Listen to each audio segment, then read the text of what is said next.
Hello everyone, আমি আবির। আমি আজকে যে টপিকটা নিয়ে আলোচনা করব সেটা হচ্ছে কোয়েল পাখি।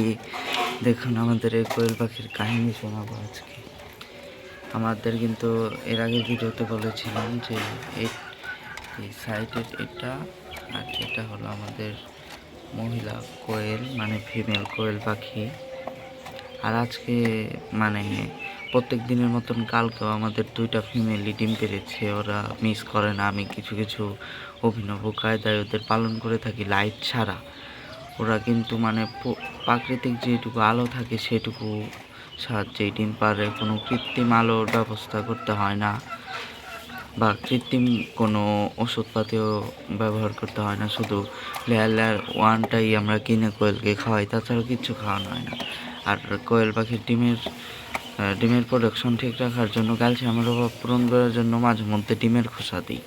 আর একটুখানি ডিমের খোসা দিলেও ওদের ডিমের খোসা অনেক দিন পর্যন্ত থাকে। মুরগির ক্ষেত্রে সেটা না, কারণ ওরা অনেক বড় ডিম পারে আর ওদের ডিম তো অনেক ছোট হয়, তার জন্য অনেক দিন পর্যন্ত দেওয়া যায়। আর কালকে দুইটা কোয়েলে আমাদের ডিম পাড়ার পরও আজকে সকালে আমরা হঠাৎ করে দেখতে পাই যে একটা সাদা রঙের ডিম। এটা কিসের কারণে পেরেছে আমি বুঝতে পারলাম না। প্রায় 12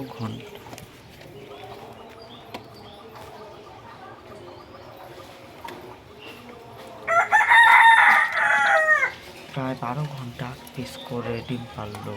ওরা তো 24 ঘন্টার আগে একটা ডিম পারতে পারে না, মানে একদিন সময় লাগে ওদের। কিন্তু এই আগের ডিমটা পারার কারণ হঠাৎ করেই পারল। দুইটা কোয়েল একদম সুস্থ স্বাভাবিক রয়েছে, তাও আজব এই ডিমটা পারল। আপনারা প্লিজ কমেন্ট করে জানাবেন যে এটা কোনো সমস্যা হবে কি না, তাহলে উপকৃত হতাম। ভিডিওটি এখানে শেষ করছি।